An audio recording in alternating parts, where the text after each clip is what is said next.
श्रीमद् भागवत महापुराण चतुर्थ स्कंद अध्याय 12। श्रीमद् भागवत महापुराण चतुर्थ स्कंद द्वादश अध्याय। ध्रुव जी को कुबेर का वरदान और विष्णु लोक की प्राप्ति। श्री मैत्रेय जी कहते हैं, विदुर जी, ध्रुव का क्रोध शांत हो गया है और वे यक्षों के वध से निवृत्त हो गए हैं। यह जानकर भगवान कुबेर वहां आए। उस समय यक्ष, चारण और किन्नर लोग उनकी स्तुति कर रहे थे। उन्हें देखते ही ध्रुव जी हाथ जोड़कर खड़े हो गए। तब कुबेर ने कहा, श्री कुबेर जी बोले, शुद्ध हृदय क्षत्रिय कुमार, तुमने अपने दादा के उपदेश से ऐसा दुस्तेज वैर त्याग कर दिया। इससे मैं तुम पर बहुत प्रसन्न हूँ। वास्तव में न तुमने यक्षों को मारा है और न यक्षों ने तुम्हारे भाई को। समस्त जीवों की उत्पत्ति और विनाश का कारण तो एकमात्र काल ही है। यह मैंतु आदि मिथ्या बुद्धि तो जीव को अज्ञानवश स्वप्न के समान शरीर आदि को ही आत्मा मानने से उत्पन्न होती है। इसी से मनुष्य को बंधन एवं दुख आदि विपरीत अवस्थाओं की प्राप्ति होती है। ध्रुव, अब तुम जाओ, भगवान तुम्हारा मंगल करें। तुम संसार पास से मुक्त होने के लिए सब जीवों में समदृष्टि रखकर सर्वभूतात्मा भगवान श्रीहरि का भजन करो।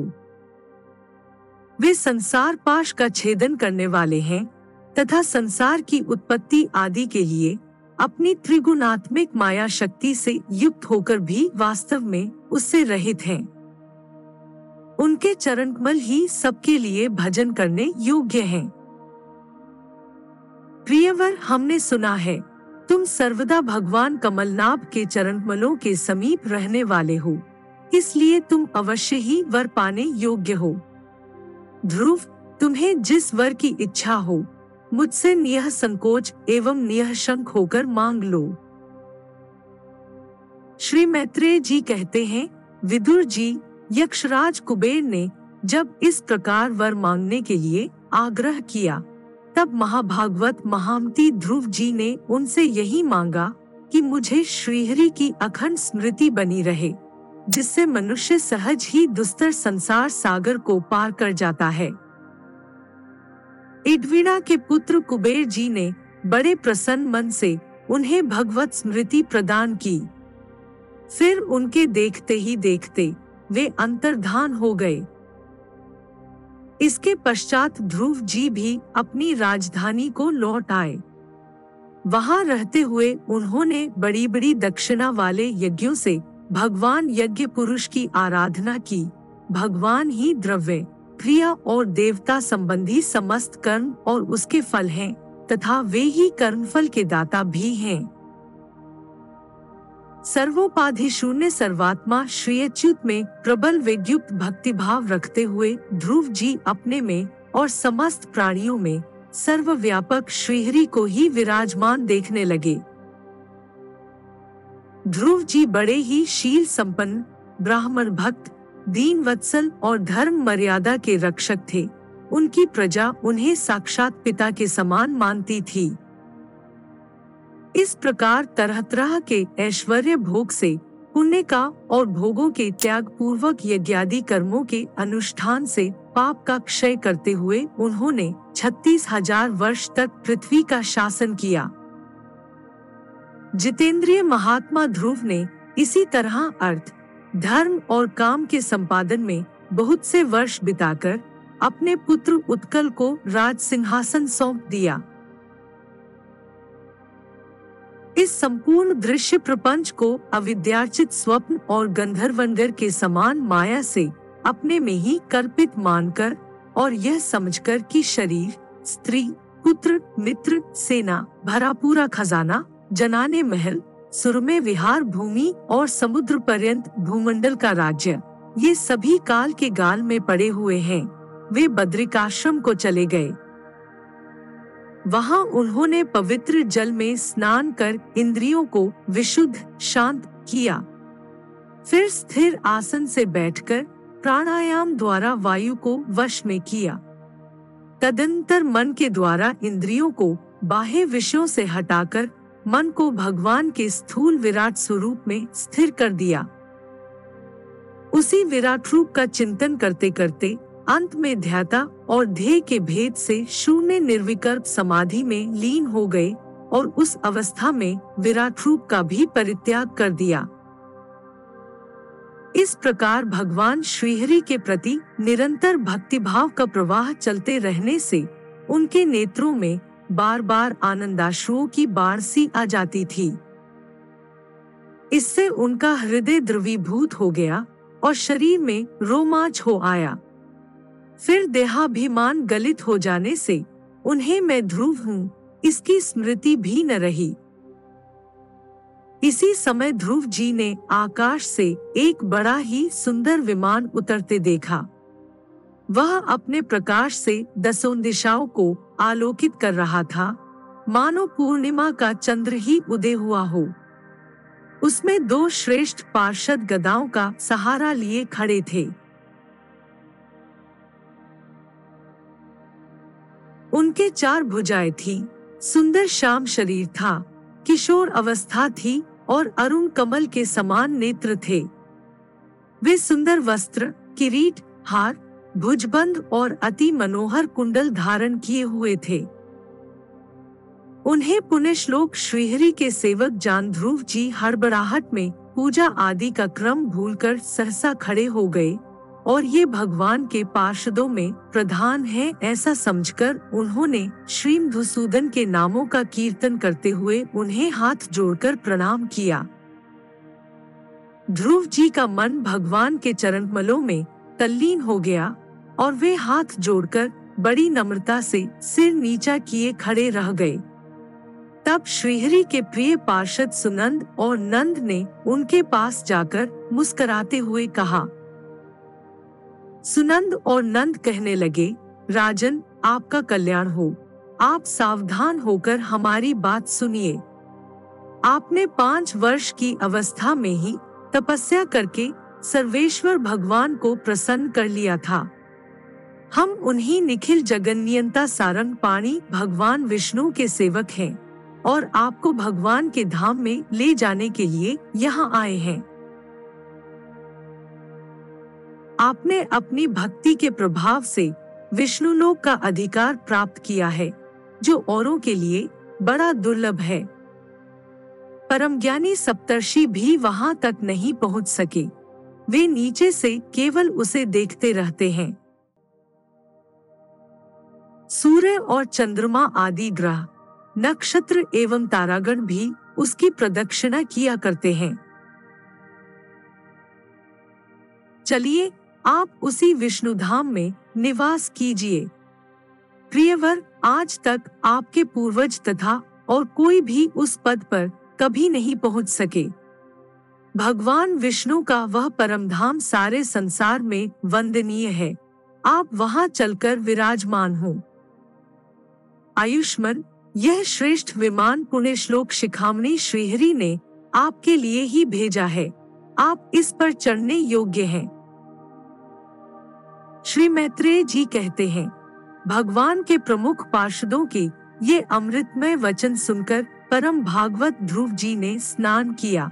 फिर संध्या वंदनादि नित्य कर्म से निवृत्त हो मांगलिक अलंकार आदि धारण किए। बद्रिकाश्रम में रहने वाले मुनियों को प्रणाम करके उनका आशीर्वाद लिया।